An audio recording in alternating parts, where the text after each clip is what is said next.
Hi guys, welcome back to my YouTube channel. It's your girl Virgin, and if you're a first time viewer, thank you for stopping by, and if you're a return viewer, thank you for coming back. Okay, I started a series on challenges pregnant women go through during pregnancy, and the first topic I talked about was pelvic girdle pain, but I skipped mentioning that a hormone actually contributes to that condition. The hormone is called relaxin. It acts on the ligament that holds the pelvic joint together and weaken it, which makes it a contributory factor to pelvic girdle pain. So on today's episode, I'll be talking about a condition known as hyperemesis gravidarum. In simple terms, it's just excessive nausea and vomiting in pregnancy. Now, we all know that nausea and vomiting in pregnancy, early pregnancy, is actually a symptom that is so common to about 70% of pregnant women. Let's say 8 persons in 10 of pregnant women experience early morning sickness. Yeah, but in this situation, it goes beyond the period of time early morning pregnancy should actually last. In normal situation, early morning pregnancy should last between 12 to 20 weeks of pregnancy, and that will be the end. But when it comes to hyperemesis gravidarum, it goes beyond 20 weeks, and it can also linger until the baby is born. So that is why I consider it a factor that we should actually talk about. Now, for people who just experience early morning sickness, it may not be an issue for them. It may not cause any problem for them. But when it comes, when it is about hyperemesis gravidarum, this woman tend to lose a lot of weight. She tends to look dehydrated because she will be suffering from dehydration because of the constant vomiting. And then if this situation is not handled properly, she may come down with complications associated with dehydration like ketoacidosis and other complications that may in turn lead to respiratory arrest. And that will be a terrible situation for this woman to be in. Now, on a normal, nausea and pregnancy should not affect the baby in the womb. But when it comes to hyperemesis gravidarum, if it is not managed properly, it can lead to what we call underweight birth or low birth weight. This baby will be too small for gestational age. Maybe let me explain what I mean. If this pregnancy have lasted, let's say 30 weeks now, and the woman goes for scan, the scan may be showing a baby that is as young as 20 or 21 weeks. That is what we mean, what I mean by low birth weight or too small for gestational age. And when this continues until birth, when it continues until birth, you see this woman will put to bed and the baby will be smaller than he or she should have actually been if not for the hyperemesis gravidarum.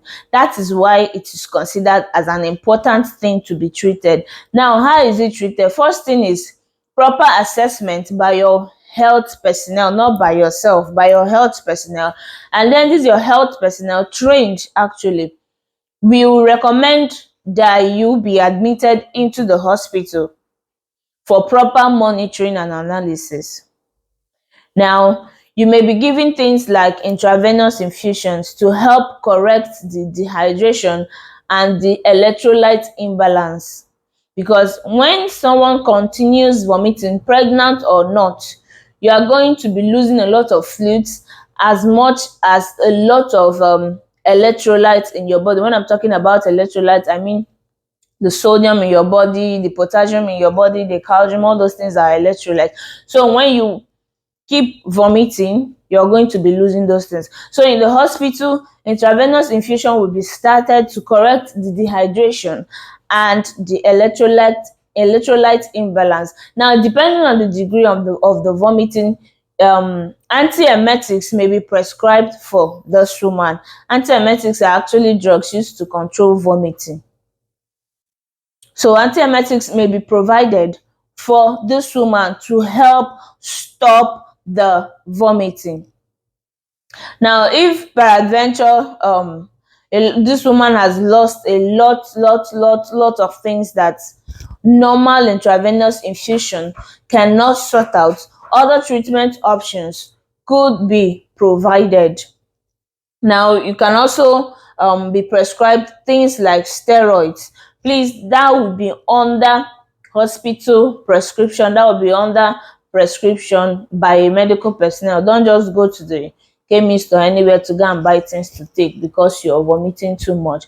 Please go to a hospital so that your medical personnel will assess you and know what you actually need at that point in time. So when all these things are set in place, correction definitely will happen, and this woman will have to manage this condition.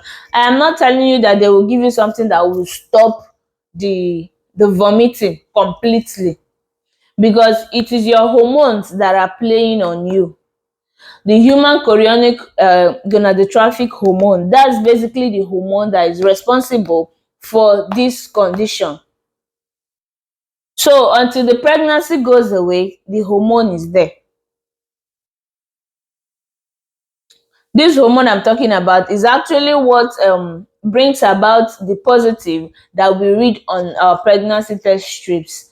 That is why there is usually a time frame carry out before you can carry out pregnancy test to determine if you're pregnant or not. So that is it. They will look at you and give you the proper required treatment you need, and subsequently you may be discharged to go home if you're fit and able to manage yourself. Otherwise, you may remain on bed rest in the hospital till you put to bed, depending on how far you've gone with your pregnancy.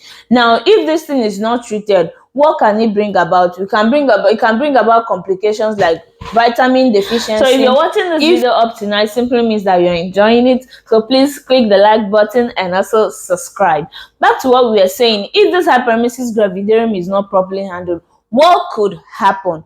Now, I've mentioned some complications earlier on, where I talked about dehydration, electrolyte imbalance, which may cause confusion, tiredness, weakness, and all that, and even to the point of having a respiratory arrest. Now, aside that, there's also something we know as deep venous thrombosis. This deep venous thrombosis, it is simply blood clot in the vein. If this woman has been affected by this hyperemesis gravidarum to the point that she can't move freely, she can't exercise her body like she normally does, she can't walk around freely, she may come down with something we know as blood clot in the vein. And this is why, as the management is going on, she is encouraged to move around to help blood flow in her veins. So thank you for watching. This is what hyperemesis gravidarum is all about.